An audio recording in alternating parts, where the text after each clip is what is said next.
All right, one last time in the regular season. Time for nothing else but Ask Glazer with our guy, Jay Glazer. And Jay, not a fun time, but I have to imagine this is one of the busiest weeks of your entire year. Yeah, by far. It's kind of like draft week for me because you're not just calling around to find out what coaches are going to let go, but also which candidates are going to be hot, which ones, even the candidates that are hot, a lot of those guys I'll try and help them out just to make sure they know how to like put a staff together and how much, how involved they should get with that and putting that staff together when they go into prospective, job interviews. So it's crazy. And then everybody's kind of calling also like, I got, friends in this league who are, let's say, D-line coaches are just going, man, I think we're going to let go. Can you make sure if any of your guys get a job, you can help me get a line coach somewhere else and things like that. You've got an unlimited texting plan, right? It's ridiculous. Yeah. All right, let's start with, I think this is, as far as staff changes go, it's the biggest one in the NFL this year. You touched on it on Sunday mornings that Bill Belichick's tenure in New England likely over. Right. They lose to the Jets on Sunday. Doesn't do a whole lot to really reverse the vibes there in New England, if I had to guess. I mean, we'll see what the timeline is here, but I mean, where do you see this going for Bill? Because it's hard for me to believe he's just not going to coach. I don't know. I don't know what Bill's going to do. I haven't asked him. I only go on facts. Look. You look at the Patriots and you say, okay, if they weren't going to make a move with Bill, wouldn't they have come out by now and said, hey, stop with all this conjecture. He's back. He's our guy. Let's just stop it. Just like the Jets did a couple of weeks ago for Robert Saleh. You've had these teams do that. And that hasn't happened at all. So I think, look, a conversation is going to happen between the Crafts and Bill sometime in the next 24, 48, 72 hours.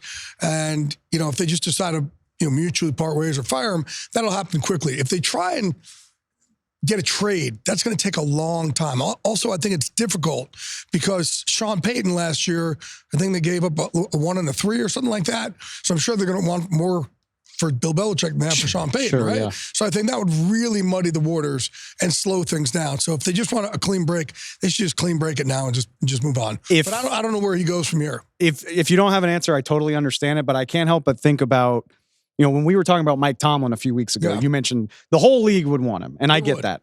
What do you think? I mean, do you think a similar?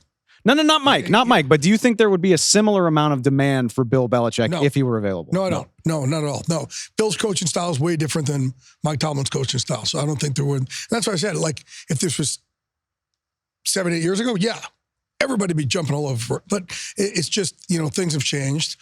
Coaching styles will kind of really works throughout this league, I think, has changed. And it's just, I think the way coaching has changed is, look, you see culture guys like D'Amico Ryans and Dan Campbell, right? And Mike McDaniel and Sean McVay. And that's where it's really working, where you can't beat people down anymore like you used to. The Patriot way thing of beating guys down. And that doesn't work anymore. And I think a lot of it is these players get so beat down every day on their phones, on social media. The last thing they need is their father figure, their uncle figure in there who they need some loving from, doing the same thing at work. So those times have changed. And I remember, coaching about 4 years ago, I was coaching a fighter and he kept dropping his hands. I kept saying, dude, man, stop dropping your hands. Stop dropping your hands. You're going to get knocked out. And Randy Couture said to me, hey, you can't say that anymore. I said, what are you talking about? And that's who I coach with, is Randy Couture, who's one of the greatest ever. And he said, don't tell them what you don't want anymore. Because when you tell them what you don't want, they think you're just getting down on them. Only tell them what you want. So instead of telling him not to drop his hands, only tell him keep your hands up so you don't get knocked out. And he said, you've got to change how you communicate to these guys now. And it really opened my eyes up. But it's the same thing I look in the league now. Like, man, these authentic guys who know how to kind of coach from the inside out, but help build these guys from the inside out. There's a couple of players I was talking about this past week that are first-round picks that have just been beat down. And I'm like telling them, hey, you can't, there are coaches like, you can't do that anymore to these guys. You can't do it anymore.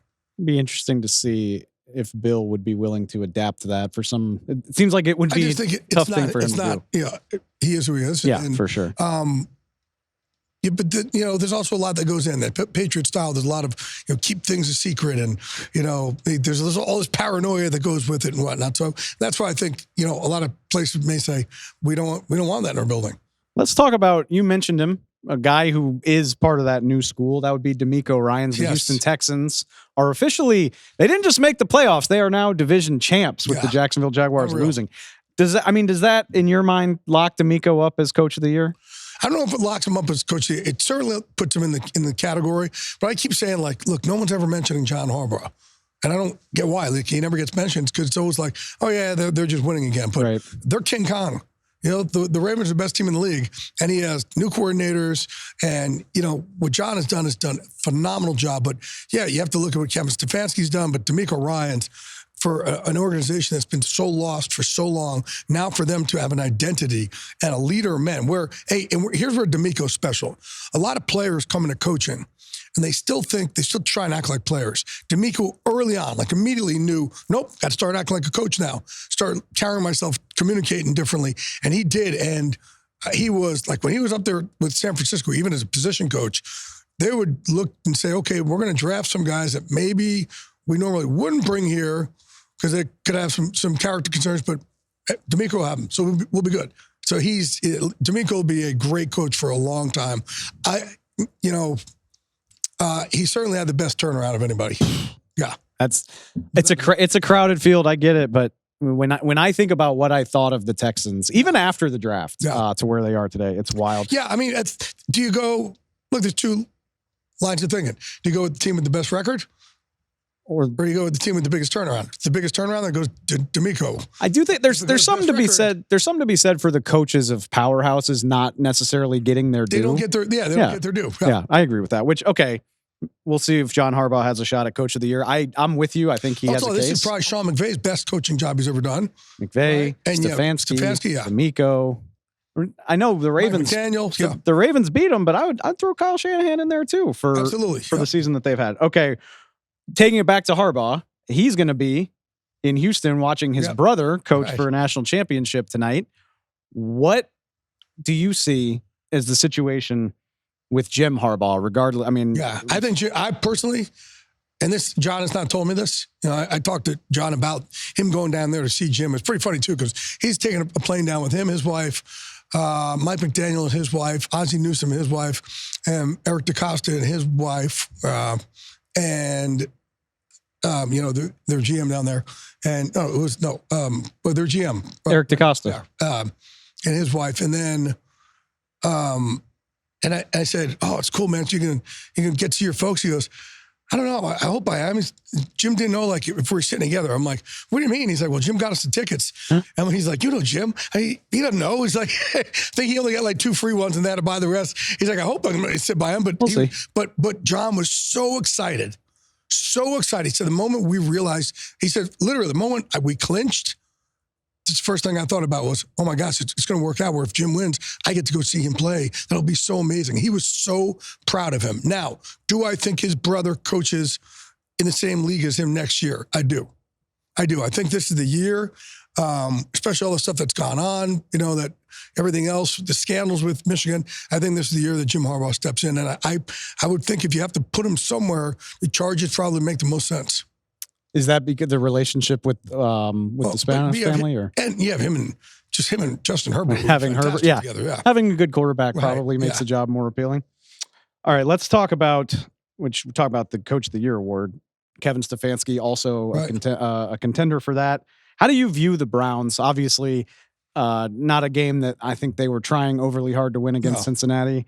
How do you view them heading into the playoffs? The Browns always had a culture problem. Now Kevin Stefanski's won twice. One time when nobody was allowed in the locker room besides football, right? And so now that they're winning it with just, I think other people in the building are starting to see this culture that Kevin is building. And I think he's a heck of a coach. Obviously people lead him, follow him in there. You know, the quarterback situation is going to be interesting because I don't know if there's a disconnect there or what, and they're tied to him. So that'll be interesting. I know the answer to that, but somebody wanted me to ask you. I mean, they can't trade. They're tied to him. It's all guaranteed. Yeah. It's fully guaranteed contract. Nobody's going to trade for that. The whole thing's guaranteed. Nobody will trade for it. You think? And they can't cut him. So he's there.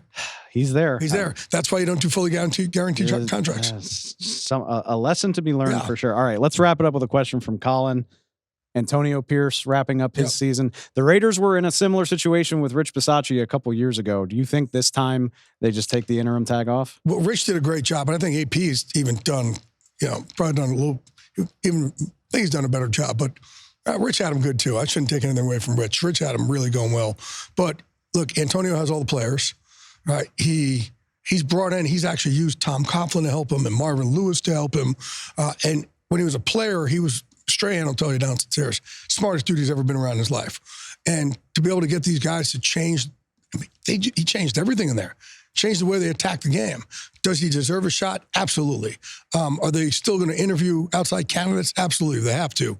But in the end, I think if he can put together his own good staff, I know the players would be happy if they went that route.